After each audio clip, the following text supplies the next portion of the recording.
Bienvenue sur la chaîne Bégaiement de A à Z. Aujourd'hui, on va parler de quelques idées reçues du bégaiement, ce trouble de la communication qui touche environ 1% des adultes et 5% des enfants. Que sait-on vraiment sur le bégaiement? Quelles sont les idées reçues et les faits avérés? Nous allons vérifier ensemble 20 affirmations sur le bégaiement, dont certaines vont vous surprendre.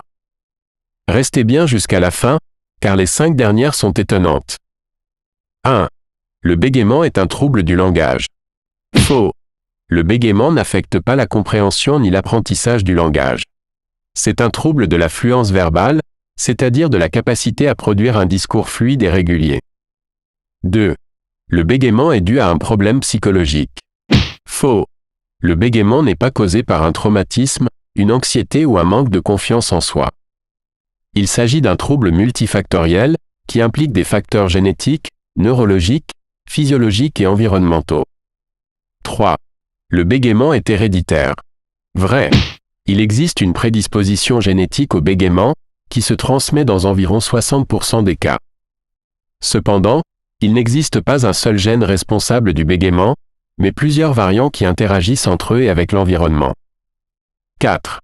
Le bégaiement apparaît toujours dans l'enfance. Vrai. Le bégaiement se manifeste généralement entre 2 et 5 ans, lors du développement du langage. Il peut aussi apparaître plus tard, à l'adolescence ou à l'âge adulte, mais c'est plus rare et souvent lié à un événement déclencheur, traumatisme crânien, accident vasculaire cérébral, stress. 5. Le bégaiement disparaît spontanément chez la plupart des enfants. Vrai. On estime que 80% des enfants qui bégayent se rétablissent spontanément dans les 12 mois suivant l'apparition du trouble. Cependant, il est difficile de prédire quels enfants vont guérir et quels enfants vont persister dans leur bégaiement. 6. Le bégaiement peut être corrigé avec des exercices. Vrai. Il existe des exercices qui peuvent aider à améliorer la fluidité verbale, comme la respiration abdominale, la relaxation musculaire, le rythme de parole, la prononciation. Ces exercices doivent être pratiqués régulièrement et sous la supervision d'un orthophoniste. 7. Le bégaiement peut être aggravé par le stress ou la fatigue. Vrai. Le bégaiement est sensible aux émotions et aux états physiques du locuteur. Le stress, la fatigue, l'excitation, la colère ou la peur peuvent augmenter la fréquence ou l'intensité des disfluences. À l'inverse, le calme, la détente, le plaisir ou la confiance peuvent les diminuer. 8. Le bégaiement empêche d'avoir une vie normale. Faux. Le bégaiement n'est pas un obstacle à l'épanouissement personnel ou professionnel. De nombreuses personnes qui bégayent ont réussi dans différents domaines, comme la politique, Winston Churchill, la musique, Ed Sheeran, le cinéma, Marilyn Monroe, ou le sport, Tiger Woods. 9. Le bégaiement est contagieux. Faux. Le bégaiement n'est pas une maladie infectieuse que l'on peut attraper en côtoyant une personne qui bégaye. Il n'y a aucun risque à parler avec une personne qui bégaye ou à l'écouter. 10. Le bégaiement est plus fréquent chez les garçons que chez les filles. Vrai.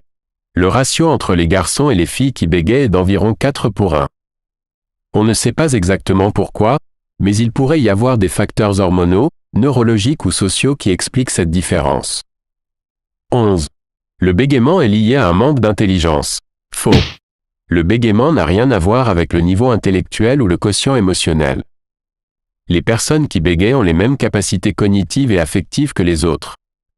Le bégaiement n'altère pas non plus la mémoire, la créativité ou le raisonnement. 12. Le bégaiement est influencé par la langue maternelle. Vrai. Le bégaiement n'est pas spécifique à une langue, mais il peut varier selon la structure et la complexité de la langue parlée. Par exemple, le bégaiement est plus fréquent en anglais qu'en français, car l'anglais comporte plus de consonnes et de syllabes accentuées. 13. Le bégaiement est constant et prévisible. Faux. Le bégaiement est un trouble variable et aléatoire. Il peut changer d'un jour à l'autre, d'une situation à l'autre, d'un interlocuteur à l'autre. Il peut aussi varier selon les mots, les phrases ou les contextes utilisés. Il n'existe pas de règle universelle pour expliquer le bégaiement. 14. Le bégaiement est accompagné de gestes ou de mimiques involontaires. Vrai. Certaines personnes qui bégayent peuvent avoir des mouvements involontaires du visage, du cou, des épaules ou des mains lorsqu'elles parlent. Il s'agit de réactions secondaires au bégaiement, qui vise à débloquer la parole ou à éviter les disfluences.